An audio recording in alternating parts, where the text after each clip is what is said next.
Familias vanguardistas, familias resilientes. Institución Educativa Rural Vanguardia. Servicio de Orientación Escolar, quien les habla, Andrea Leal, orientadora escolar de la institución.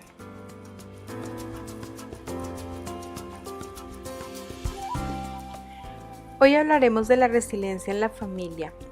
Para eso es importante definir como tal resiliencia, que es un proceso de superación de los efectos negativos ante las situaciones adversas de la vida.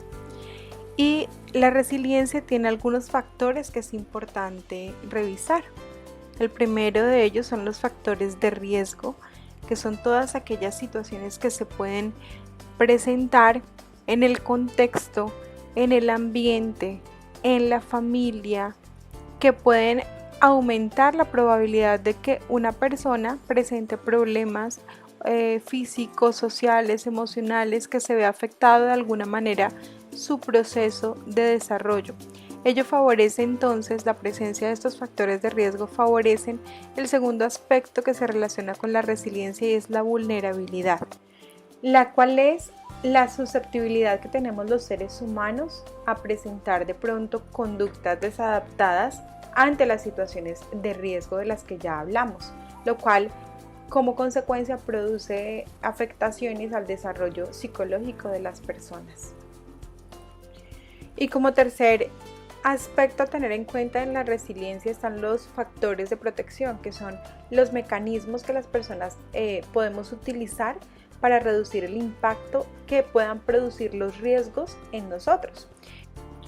Estos factores de protección o mecanismos que utilizamos las personas ante las situaciones de riesgo donde nos sentimos vulnerables están integrados por factores individuales que tienen que ver con el autoestima de la persona, el autocontrol, la autonomía, el temperamento, las estrategias de afrontamiento que hemos aprendido en la vida y que hemos aplicado ante las situaciones, y están las competencias o habilidades sociales que poseemos.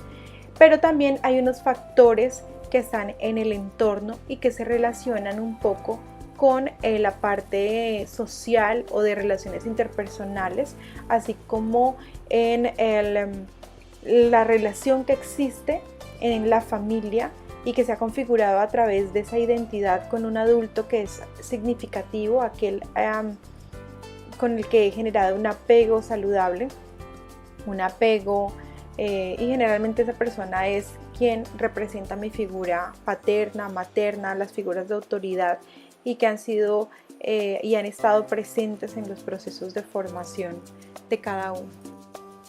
Pensemos entonces en un ejemplo para poder entender mejor todo esto de la resiliencia. Hablemos de lo que está pasando en este momento a nivel mundial con el factor de riesgo más popular en este momento, que es el COVID-19, que es un virus que está en el ambiente, que ha sido transmitido de persona a persona. Inicialmente dice la teoría que fue de un animal a una persona, pero se ha transmitido de persona a persona al punto que todo el mundo de alguna manera ha tenido contacto con este virus, y eso genera un factor de riesgo que es externo, que puede afectar la salud de las personas, y ahí es donde cae la vulnerabilidad. Y me hace vulnerable porque mi salud puede estar expuesta al riesgo de contagio de este virus. Y no solamente puedo verme afectada a nivel de salud física, sino también a nivel de salud mental, porque estamos sometidos a una situación nueva, al confinamiento, al aislamiento, a estudiar desde casa, a tener autonomía frente a mis procesos académicos, o a enfrentarme a situaciones académicas de mis hijos que nunca había enfrentado, temas que vi en el colegio hace muchos años y que no recuerdo quizá, tener que someterme a estar en casa o a correr el riesgo de salir a trabajar para poder solventar las necesidades básicas del hogar. Entonces en ese sentido se genera, el factor de riesgo es externo y está generando vulnerabilidades al interior de la persona o al interior de la familia. Pero entonces aquí es donde resultan ser muy importantes los factores de protección que tienen que ver con esa manera como afrontamos, ¿no? Entonces, viéndolo desde una óptica más positiva, pensamos que lo más importante es la salud y la familia. Adicionalmente tenemos factores de protección adquiridos previamente, como por ejemplo el aprendizaje del aseo personal. Si nosotros sabemos lavarnos las manos, sabemos qué es el alcohol, conocemos un tapabocas, cómo se usa, se convierte en un factor de protección, porque en el momento en el que tengo que utilizarlos, el Ministerio de Salud nos ha indicado que debo usar el tapabocas, lavarme las manos frecuentemente, usar gel antibacterial, usar alcohol, desinfectar los espacios. Entonces son cosas que ya han sido de alguna manera cotidianas en el proceso de aseo, de limpieza personal y del hogar, y por tanto se configura también como un factor de protección para, volvemos al anterior, limitar la presencia de ese factor de riesgo y por tanto que no exista vulnerabilidad en términos del contagio. Ahora sí, entonces entramos en el tema de la resiliencia familiar como tal, que es la manera como las familias logran salir de las situaciones de adversidad a partir de sus propios recursos o factores de protección que han creado a través del tiempo como familia. Y para hablar de esta resiliencia familiar hay que hablar de 3 aspectos importantes. El primero de ellos es el enfrentamiento, que es cuando tenemos una situación difícil, adversa, como nos muestra en la primera imagen, que es cuando vamos a salir de casa y empieza a llover. Tenemos la opción de quedarnos en casa, ¿cierto? Y no hacer la diligencia que vamos a hacer, o nos podemos adaptar, que es el segundo aspecto. Y entonces en ese sentido podemos ponernos las botas de caucho, nos podemos poner la sombrilla, podemos cubrirnos y salir y hacer nuestra diligencia. O si vamos a hacer una salida para divertirnos o de ocio, podemos simplemente salir, mojarnos y disfrutar de la lluvia. Pero en ese sentido es adaptarnos a la situación que se nos está presentando. Y la tercera es el afrontamiento, que es hacia dónde voy. Tiene que haber una movilización. En ese sentido es no quedarme con lo negativo que está ocurriendo, no quedarme simplemente con que llovió, no puedo salir, sino que me adapto, tomo una sombrilla, tomo las botas, pero adicionalmente salgo ya y afronto la situación y salgo adelante. En ese sentido también está planteándose en la última de las imágenes propuestas acá, y es la búsqueda del sol. No me puedo quedar simplemente llorando bajo la lluvia porque no pude hacer lo que quería hacer. Cobra sentido entonces lo que nos dicen Andrade y Cruz, y es que la resiliencia en la familia es tejida por una red de relaciones y experiencias que se desarrollan durante la vida misma. Si en mi casa, en mi familia me enseñaron que si llueve no salgo porque si me mojo me enfermo, pues no voy a salir así tenga la sombrilla y las botas. Pero si me enseñaron y a través de la vida y la experiencia he aprendido que debo enfrentarme a las situaciones que se dan en el entorno o en el contexto y procurar salir adelante, ¿cierto? Entonces voy a procurar de esta manera ser y hacer según he aprendido durante mi vida.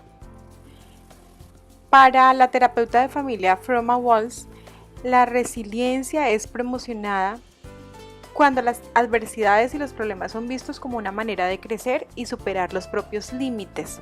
Cuando logramos como familia pensar en que esta situación difícil que se nos está presentando es una oportunidad para ser mejores. Es como cuando en una familia se presenta un punto de quiebre y hay conflicto, tenemos que verlo como una oportunidad de mejorar, de reflexionar respecto a lo que como familia debemos cambiar para mejorar y crecer juntos, y no como una situación adversa en donde se va a disolver la relación familiar y donde vamos a salir cada uno para su extremo sin volvernos a hablar o sin volvernos a ver. Entonces la forma como yo asumo una situación difícil en familia también se relaciona con esto de la resiliencia familiar, y tiene que ver entonces con algunos dominios, con 3 dominios de los que nos habla Walls, y es que primero hay un sistema de creencias familiares. Ese sistema de creencias se ha transmitido muy seguramente de generación en generación, donde se habla de las cosas en las que creen, no solamente en términos espirituales o de fe, sino también en lo que creen respecto a lo que está bien, a lo que está mal. Se habla de algunos principios y valores y tienen que ver con ese sistema de pautas incluso de crianza y de formación al interior de la familia. También están los patrones de organización de la familia, que son como esas relaciones al interior de la familia, por ejemplo, a nivel de jerarquías o de comportamientos, creencias culturales y familiares que dinamizan las relaciones al interior de la familia. Son esas pautas o patrones a nivel interno de organización. Por ejemplo, en la parte económica, quién lleva el dinero, quién genera estabilidad emocional, quién organiza los deberes en la casa. Bueno, hay organización al interior de la familia y ello está relacionado directamente con esa resiliencia familiar. Debe haber una organización al interior del hogar, al interior de la familia. Por eso muchas veces yo les he dicho lo importante que es que las figuras de autoridad en casa, que generalmente son papá y mamá, se sienten y dialoguen sobre cuáles son las normas a seguir en casa. Debe haber unas reglas, unos patrones de comportamiento que deben seguir todos y que todos deben respetar, que para eso las deben crear en familia, las deben conocer toda la familia y las deben respetar y aplicar. Y por último está el proceso de comunicación, que es muy importante en las familias. Debe haber comunicación asertiva, debe haber diálogo permanente. El diálogo, la comunicación debe ser base fundamental de las relaciones familiares y ella debe estar fundada en otros aspectos, como por ejemplo la claridad. Debo ser claro en lo que le digo a las personas de mi familia, en la forma como me expreso emocionalmente. Debe estar abierta la posibilidad de la expresión emocional, que yo pueda decirle al otro cómo me siento, si me siento tranquilo, si tengo ira por una situación o por otra, si estoy feliz y que el otro lo comparta conmigo. En términos de respeto, porque el solo hecho de poder expresarlo y no sentir la necesidad de guardarlo para mí o callarme ayuda al crecimiento familiar. Y por último está la resolución colaborativa de los problemas, y es que en familia se resuelven mejor los conflictos o los problemas, ya sean situaciones que se presenten al interior de la misma familia o situaciones que alguno de los miembros estén presentando por fuera de la familia. Cuando la persona presenta un conflicto o hay un problema y se resuelve de manera colaborativa por todos, primero se siente apoyo, la persona se siente parte de esta familia y por tanto parte importante de esta familia, y por último se encuentra más fácilmente una resolución de manera asertiva y eficaz a la situación problemática que se está presentando.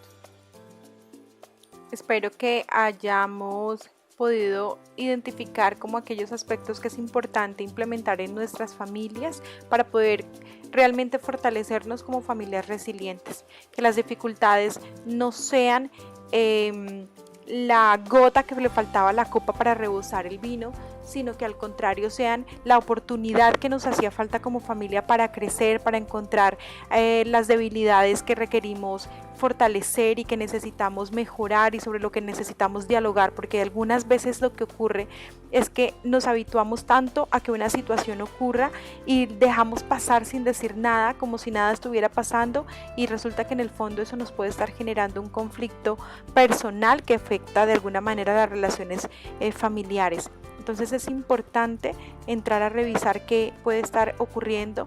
Si ya somos familias resilientes, seguir mejorando. Siempre se van a presentar situaciones adversas, la que sea, y pues hay que buscar apoyos, ayudas externas, pero también ver cuáles son las herramientas o los elementos que tenemos como familia para poder salir adelante. Bendiciones para todos, un abrazo, los queremos muchísimo, los extrañamos con el corazón y fuerza vanguardia.